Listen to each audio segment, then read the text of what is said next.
ದೋಂಡಿ ಆವಾಗ ಚನ್ನಗಿರಿನಲ್ಲಿ 18ನೇ ಶತಮಾನದ ಉತ್ತರದ ಭಾಗದಲ್ಲಿ ಹುಟ್ಟಿದವರು. ಮರಾಠಿ ಪವಾರ್ ಪಂಗಡದ ಒಂದು ಸಾಮಾನ್ಯ ಪರಿವಾರದಲ್ಲಿ ಇವರು ಜನನ ಆಯಿತು ಅಂತ ಹೇಳ್ತಾರೆ. ಇನ್ನು ಕೆಲವು ಕಡೆ ಬಂಜಾರ ಸಮಾಜದಲ್ಲಿ ಅವ್ರ ಜನನ ಆಯಿತು ಅಂತ ಹೇಳ್ತಾರೆ.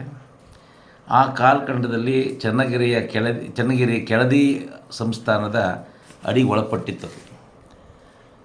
ದೋಂಡಿಯ ಕೆಳದಿಯ ಚೆನ್ನಮ್ಮನ ಕಥೆಗಳನ್ನು ಕೇಳ್ತಾ ಬೆಳೆದವನು.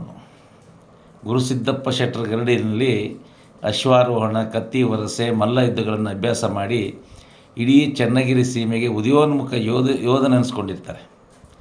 ಆ ಸಮಯದಲ್ಲಿ ಕೆಳದಿಯ ರಾಜಮನೆತನದಲ್ಲಿ ಅಂತಹ ಕಲೆಗಳು ಏರ್ಪಟ್ಟಿತ್ತು. ಇದೆಲ್ಲದರ ನಡುವೆ ಎತ್ತರದ ನಿಲುವಿನ ಶಕ್ತಿಶಾಲಿ ಯುವ ಪ್ರಭಾವಿ ವ್ಯಕ್ತಿತ್ವ ದೋಂಡಿಯಾನಿಗೆ ಕೆಳದಿ ಸಂಸ್ಥಾನದ ಸೈನ್ಯದಲ್ಲಿ ಸೇರಲು ಊರಿನ ಜನ ಹುರಿದುಂಬಿಸ್ತಾರೆ.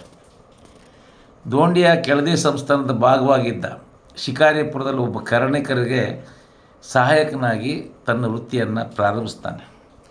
ಈ ನಡುವೆ ಹೈದರಾಲಿ ಚಿತ್ರದುರ್ಗದ ರಾಜನಾದ ವೀರ ಮದಕರಿ ನಾಯಕನನ್ನು ಸೋಲಿಸ್ತಾರೆ. ನಂತರ ಅವರ ದೃಷ್ಟಿ ಕೆಳದಿ ಮೇಲೆ ಬೀಳುತ್ತೆ. ಕೆಳದಿ ಸಂಸ್ಥಾನದಲ್ಲಿ ನಡೆಯುತ್ತಿದ್ದ ಒಳ ರಾಜಕೀಯ ಮೇಲಾಟಗಳ ಪ್ರಯೋಜನವನ್ನು ಪಡೆಯಲು ಅವರು ಹವಣಿಸ್ತಾರೆ. ಈ ವಿಚಾರವು ಸಂಸ್ಥಾನದಲ್ಲೆಲ್ಲ ತಿಳಿದ ಜನ ಮುಂದಿನ ಪರಿಸ್ಥಿತಿಯ ಬಗ್ಗೆ ಚಿಂತಿತರಾಗ್ತಾರೆ. ಕೆಲ ಸಮಯದ ನಂತರ ಹೈದರಾಲಿ ಕೆಳದಿ ಸಂಸ್ಥಾನದ ರಾಜಧಾನಿಯಾದ ಬಿದಿರೂರಿನ ಮೇಲೆ ದಾಳಿ ಮಾಡ್ತಾನೆ. ರಾಣಿ ವೀರಮ್ಮಾಜಿ ವೀರವೇಷದಿಂದ ಹೋರಾಡಿದರು. ಆದರೆ ಅಲ್ಲಿ ನಡೆದ ಒಳಸಂಚಿನ ಕಾರಣದಿಂದ ವೀರಮ್ಮಾಜಿ ಸೋತು ಪಲಾಯನ ಮಾಡ್ತಾರೆ.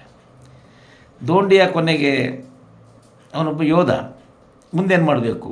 ಅವನು ಹೈದರಾಲಿ ಸೈನ್ಯವನ್ನು ಸೇರಿಕೊಳ್ತಾನೆ.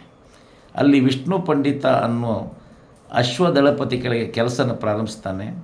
ತನ್ನ ಒಡನಾಡಿಗಳೊಡನೆ ಒಳ್ಳೆಯ ಸಂಬಂಧ ಬೆಳೆಸ್ಕೊಳ್ತಾನೆ ಮತ್ತು ಸತತ ಪರಿಶ್ರಮದ ಕಾರಣದಿಂದ ಕೆಲವೇ ಸಮಯದಲ್ಲಿ ಅವನು ಅಶ್ವದಳದ ನಾಯಕ ಸಿಲ್ಲೇದಾರ್ ಪದವಿಗೆ ಏರ್ತಾನೆ.